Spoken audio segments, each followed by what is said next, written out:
The abandoned creature. The planet was old, older than any human chart dared to record. Its name had been erased from star maps long ago, spoken only in whispers by explorers who traded in forgotten routes and dead systems. No birds sang on its surface. No rivers flowed. Only the wind remained, dry and bitter, moving through endless fields of cracked stone and forests of twisted metal trees that had long ago given up on growing. Beneath one such tree, in the shadow of broken bark and rusted vines, something stirred. A creature, small and hunched, with limbs too thin for its frame and eyes that glowed with the dim blue light of exhaustion. It was breathing, barely, its chest rising in shallow gasps.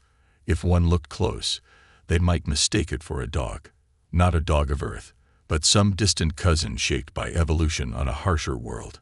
Its skin was rough like volcanic ash, patched with what remained of fur that had once been thick and proud. Its tail was broken, bent at an angle that spoke of pain too old to remember.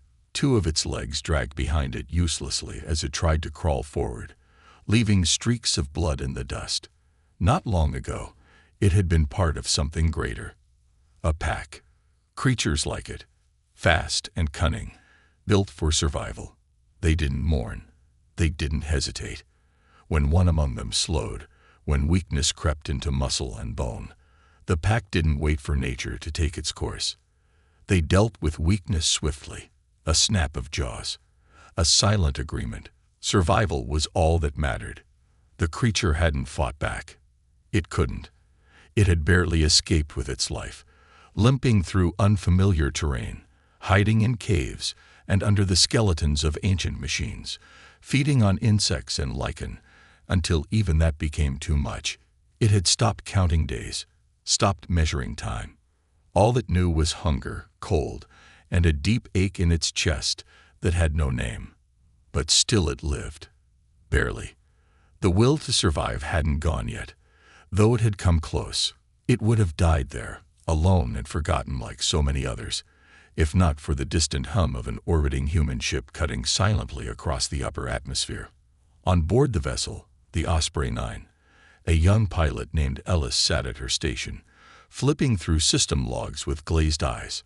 She'd been flying routine supply missions for nearly a year now, shuffling between backwater colonies and research stations that never said thank you. Most days blurred together. But today was different.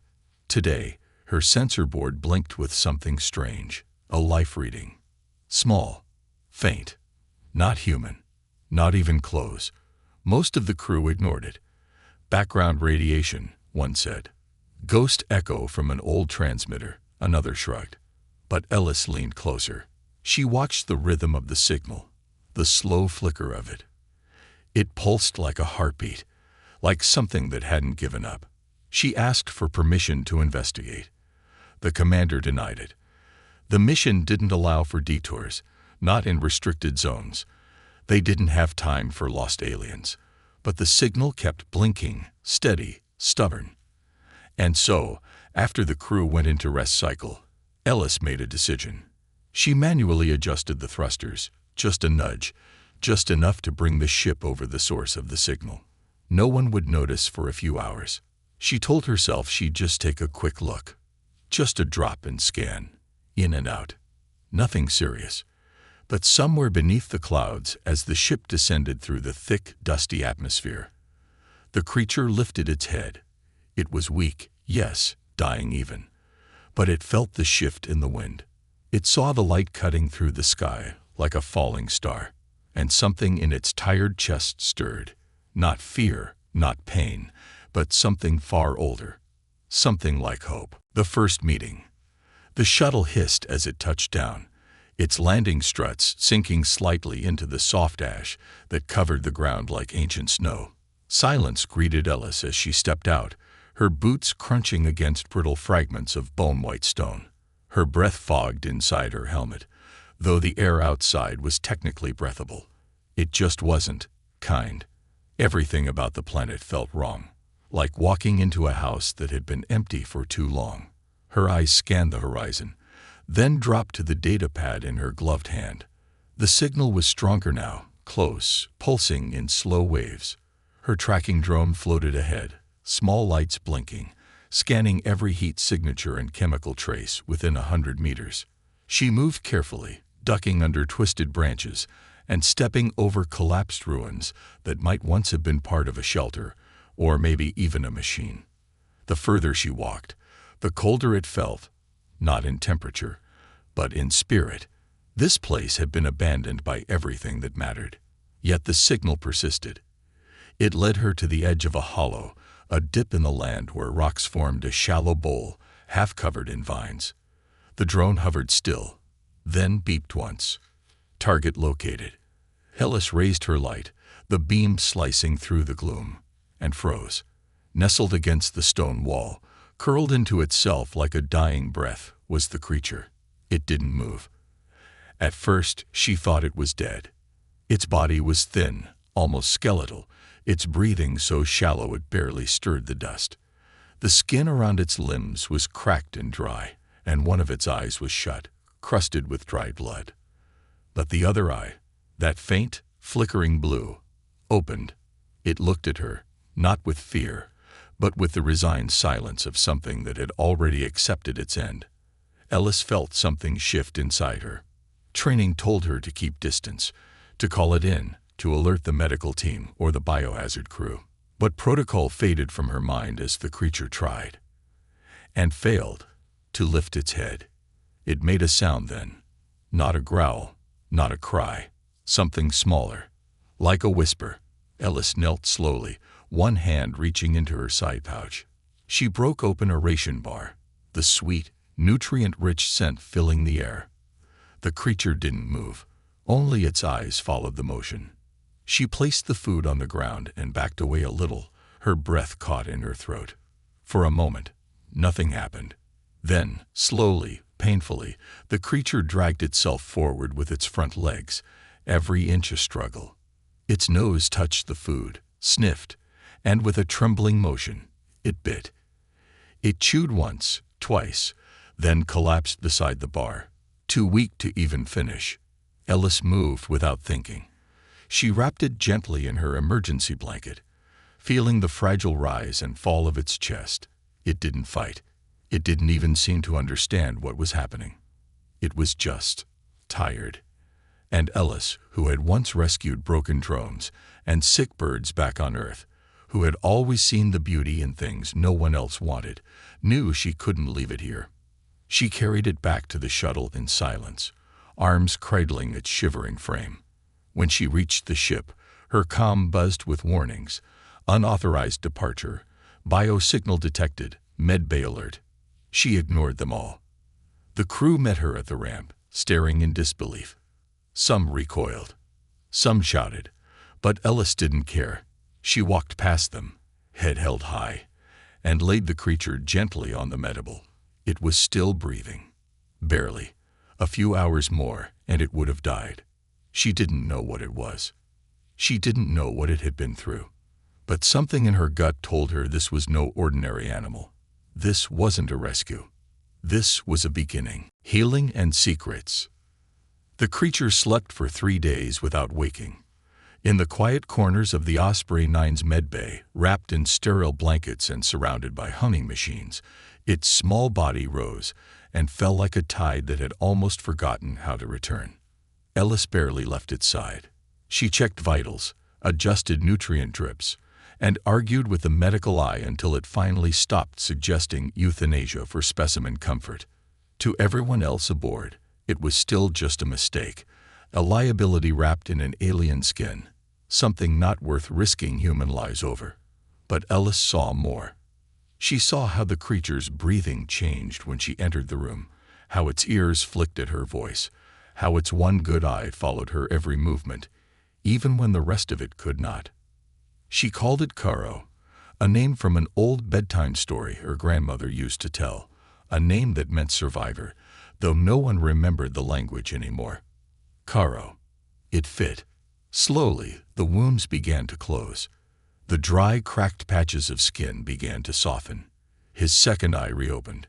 Ellis could swear she saw recognition in those blue lights. Not just awareness, but understanding. It was as if Caro was watching her the way a person watches a teacher, or a parent, or maybe even a friend. As days passed, Caro responded to her voice, learning to sit, to follow, to wait. Not with perfect obedience, but with something deeper, intent. When Ellis spoke, he listened, not just to the words, but to the meaning behind them. The crew remained distant. One officer warned her that the creature might be dangerous. Another suggested sending it to a lab on Nova Station 13, where they could study it properly. Ellis refused. Her gut told her that Caro wasn't just unique. He was important. But she didn't know why. Not yet. One night, after the ship entered orbit around a nearby refueling moon, Ellis returned from a routine inspection to find Caro standing still in the center of the medbay, eyes wide and unblinking. The screens were flickering. All of them. Symbols appeared across every display, scrolling in a strange language that none of the ship's systems could translate. Ellis called for help, but by the time others arrived, the screens had gone black. Caro lay down quietly at her feet like nothing had happened. The ship's eye flagged the event as a probable malfunction, but Ellis wasn't so sure. Later, she reviewed the security footage, frame by frame, and froze when she saw it. Caro had lifted one paw, slowly, carefully, and traced symbols in the air. Glowing marks, hanging like dust in sunlight. They matched the symbols on the screen. They pulsed, then faded. Ellis stared at the image, her heart pounding. She knew those weren't random shapes. They were language, real, ancient, and somehow buried deep inside a creature who shouldn't even be alive. The records she pulled from the deep human archives matched one other source, a classified file referencing an extinct species that once served as guardians to a now-vanished civilization. They weren't just animals. They were sentient companions, bred to protect something powerful, something dangerous. Ellis sat there for a long time, staring at the footage. Caro curled at her feet like any tired dog, eyes half closed. She felt the weight of it settle over her, slow and heavy. This wasn't just a story about a lost creature anymore. This was a story about something humanity had forgotten. And Caro was trying to remember it. The awakening. For days after the strange event in the medbay, Ellis couldn't stop thinking about the symbols. She carried the image with her everywhere, not on a screen, but etched into her memory like something sacred. She showed them to the Osprey 9's data team, but they shrugged, called it static or alien gibberish, not worth decrypting. Only one person listened. Rena, the ship's quiet synolinguist, a civilian consultant assigned to catalog languages from derelict worlds. She had always kept to herself, speaking in hushed tones and spending long nights inside the ship's database core. When Ellis showed her the footage, Rena's hands trembled, not with fear, but recognition. She didn't speak for a long moment. Then she pulled up a deep archive, restricted level, half corrupted. On the screen appeared the same glowing marks, but older, faded, carved into stone walls of a lost world no human had ever officially visited. The file was labeled with one word: locked. The logs were filled with fragments of forgotten research, whispers of a civilization that had once ruled systems through thought and emotion alone. No weapons, no machines, only consciousness amplified by crystalline architecture that responded to intention. It was rumored this civilization had created protectors, living vessels shaped from biology and memory, trained to defend their legacy long after they were gone. And when their reign ended, these guardians were scattered, hunted, or abandoned. Rena looked at Caro differently after that. Not as an alien creature, but as a living archive. A key. The pieces were falling into place. Caro wasn't just remembering a language. He was unlocking a memory that had been buried under instinct and pain. But the moment Ellis tried to send a report back to Human Command, something went wrong. Their message was intercepted. 3 hours later, a distress signal from a nearby moon was received, but the timing was too perfect, too clean. Ellis and Rena requested to investigate, citing possible survivors. Command granted the request without hesitation. Too quickly. That's when Ellis knew someone was watching. Someone else had seen the symbols. Someone else had recognized the value of what Karo was becoming. The Osprey 9 was no longer just a ship. It had become a moving target. Ellis, Rena, and Karo boarded a small scout vessel under the pretense of running systems checks, then slipped away just as the Osprey went into orbit lock. No one followed. Not yet. But Ellis felt the tension in the air, like gravity holding its breath.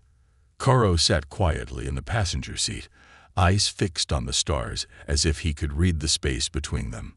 And in the dark silence of the scout ship, Rena whispered a truth neither of them had wanted to face out loud. If the symbols were real, and if Karo was truly the last of his kind, then he wasn't just a key to an ancient weapon. He might be the only thing standing between what remained of that civilization and the ones who wanted to erase it forever. Hunted. The stars outside the scout ship blurred into long white threads as they slipped into silent drift, coasting through dead space where no signals traveled and no satellites watched. Ellis kept her hand steady on the controls, even as her chest tightened with every passing hour. They were running now, not from a clear enemy, but from something worse. Unseen eyes in the dark, the kind that never blinked. She had stolen the ship without clearance, violated interstellar protocol, and most unforgivable of all, she had kept Karo. But it didn't feel like a mistake. Not when she glanced back and saw him curled at her feet, alert but calm, like he understood they were being followed. Rena sat nearby, surrounded by half-cracked tablets and archive fragments she'd been stitching together for days. The symbols were repeating now, appearing in patterns. Some matched stellar charts, others matched ancient power signatures long thought to be myths. The deeper they looked, the clearer the truth became. There was a planet, hidden in a star system erased from most human databases, once home to the heart of the lost civilization, and something had been left behind there. Not a machine, not a weapon in the traditional sense, but a living network of energy and memory, locked beneath the surface, waiting for a voice it recognized. Karo's kind had once been that voice. Protectors, yes, but also translators, living bridges between thought and form. Now Karo was the last, and someone out there knew it. The first attack came without warning. A shockwave tore across the hull as they passed through a mining corridor near the edge of neutral space. No identification, no hails, just a burst of energy strong enough to disable their shields and send the ship spinning. Ellis fought the controls, adrenaline pounding in her ears. In the chaos, Karo leaped to the center of the cabin, bracing himself with unnatural precision. Something changed in his eyes. They burned brighter, more focused, and for a second, Ellis could swear he wasn't just reacting. He was predicting. They narrowly escaped through a gravity rift, the scout ship groaning under the strain, systems bleeding power. But they made it. Barely. In the quiet aftermath, bruised and shaken, Ellis stared at Karo as he stood still and motionless at the rear of the ship, eyes locked on the stars. He hadn't made a sound during the attack, hadn't panicked. It was as if he had done this before. Not in this life, maybe, but in another. Later that night, as Rena slept and Ellis attempted another systems repair, Karo approached her. He nudged a datapad with his nose, then placed his paw on the screen. Lines of light bloomed across it, symbols, directions, something more complex than language. It was like watching a memory take shape. Karo wasn't just remembering. He was guiding, leading them to the last memory vault of a fallen empire, the only place where his kind had once stood between hope and oblivion. Ellis sat there, stunned, realization settling like cold metal in her gut. This wasn't just about finding answers anymore. It was about protecting Karo from the forces hunting him, and making sure they didn't get to that vault first. Because if they did, and if they learned to use what was buried there, humanity wouldn't be the only species in danger. The entire galaxy would be rewritten by minds who believed power should never have limits, and the only one who truly understood what that meant was an ugly alien dog who had once been tossed aside by his own kind. The last guardian. The planet had no name, only coordinates hidden in the fractured syntax of forgotten languages, tucked deep within data ghosts that even eye systems refused to process. Ellis stood at the edge of its atmosphere, her hands trembling as the scout ship began descent. Below, the surface looked like a wound left open for too long. Ash plains scattered with obsidian pillars, mountains carved into impossible angles, and clouds that moved like slow tides across a sky that didn't seem to belong to any sun. The air was thick with memory. Not scent, not sound. Memory, the weight of stories long buried in stone. As the ship touched down, Karo stepped forward, no longer limping, no longer hunched.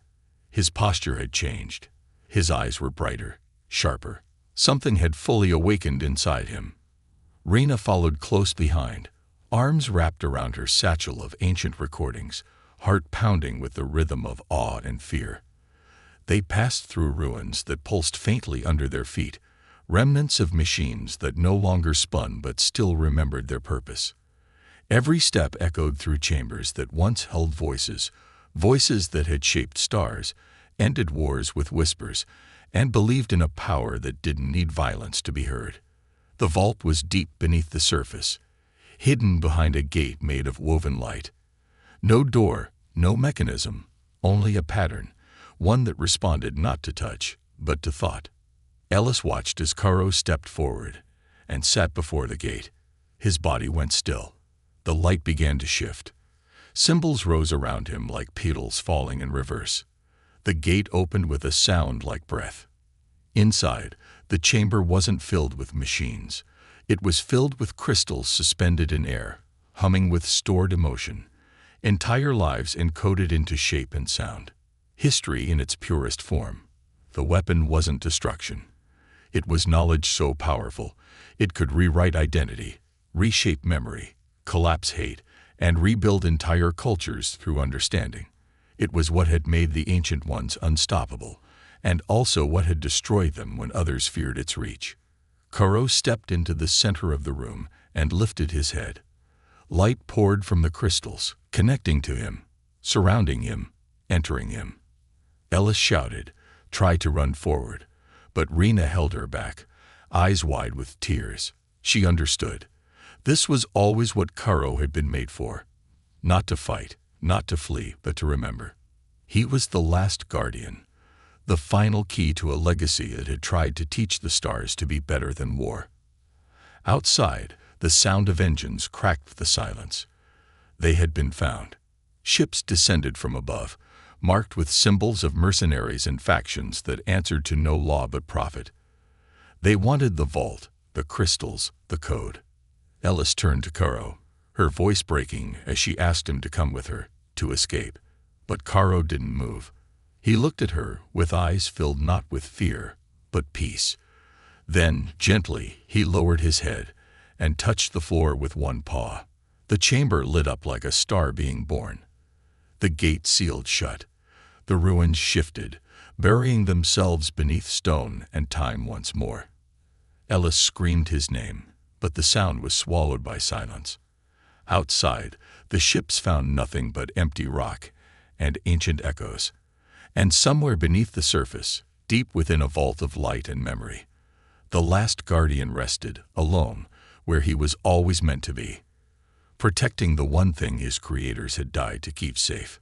Not a weapon, not a secret, but the hope that someone someday would choose understanding over conquest. And Karo had made sure they still could. What humans did next. In the months that followed, Ellis returned to human space with silence in her voice and fire in her eyes. She had no proof, no data logs that could survive the energy surge from the vault's final activation. Command dismissed her report, citing stress, possible hallucination, and the destruction of stolen property. She didn't argue. She didn't fight. She simply left. But she wasn't alone. Rena vanished from her post 2 weeks later, leaving behind only a fragmented file full of translated symbols and scattered coordinates, each one leading to places long thought empty. The story spread quietly, not in official channels, but in whispers passed between explorers, researchers, and wanderers who had seen too much to believe in coincidence. It was said a creature had unlocked a gate made of light, and behind it lay not power, but truth. Not everyone believed. Most didn't, but some did, and they began to search. Small expeditions formed, not military, not corporate, just people. Thinkers, dreamers, the curious and the kind. They weren't looking for weapons or treasure. They were looking for memory, for understanding, for the pieces of a civilization that had once tried to make the universe gentle. Across the outer systems, humans began to see the forgotten ones differently. Creatures once labeled pests or threats were now studied with patience, approached with care. Archives opened. Languages were decoded. And in a small research center on a quiet moon no one had cared about before, a young girl named Lyra sat in a room full of rescued life forms, reading stories from the vaults aloud. Every now and then, one of the creatures would twitch its ears, blink slowly, and tilt its head as if remembering something it had never been told. Sometimes, when the sun dipped behind the hills and the winds grew still, Lyra would point at the stars and whisper the name Kuro, though no one had taught her that name. They said she dreamed it. They said children imagine things, but on the edge of Mars, where human outposts met the wild dust of untouched terrain, workers reported strange sightings. A four-legged figure moving through the red dust at dawn, always silent, always watching. It never approached, it never stayed. But the locals left offerings anyway. Water, food, sometimes just a quiet word. Because deep down, they all felt it. The story wasn't over.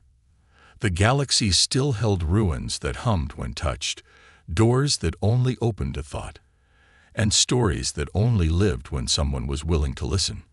And somewhere out there, in the forgotten dark between stars, a creature with cracked skin and glowing blue eyes walked alone, not abandoned, not lost, but guarding something precious.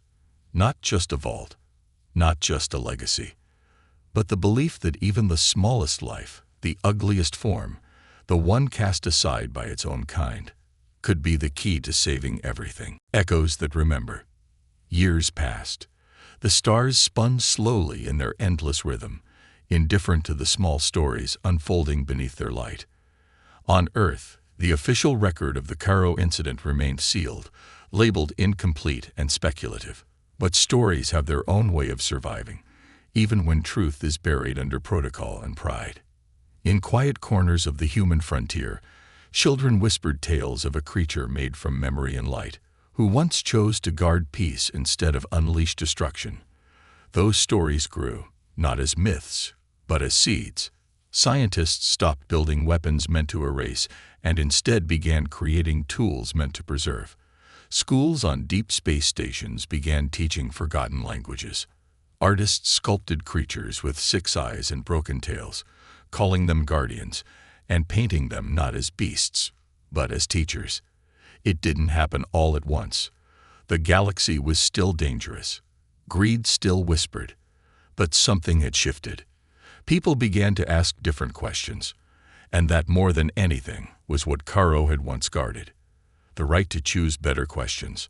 On a windswept planet at the edge of nowhere, the vault lay buried, silent beneath layers of sand and time. But inside, the light still pulsed. Kuro stood within the chamber, unchanged by years, his body held by the will of the vault itself. He did not age. He did not sleep. He watched, listened, and remembered. But he was not alone. The vault, once cold and empty, now shimmered with small flickers.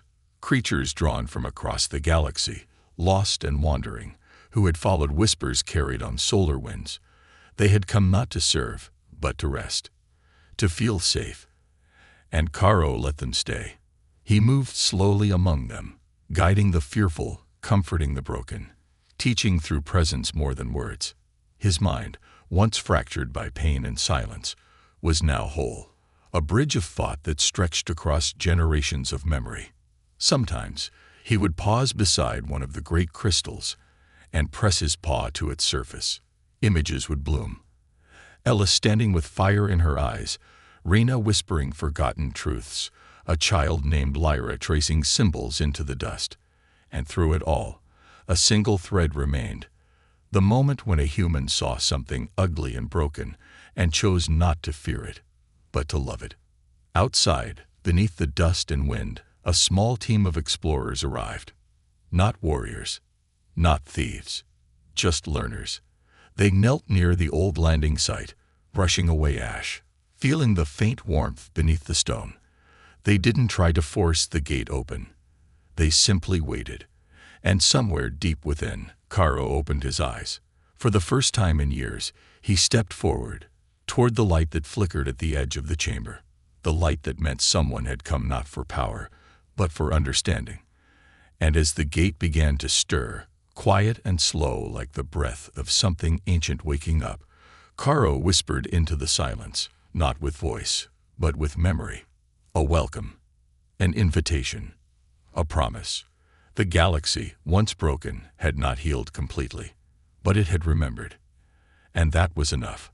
Enough for the story to continue, not with endings, but with beginnings.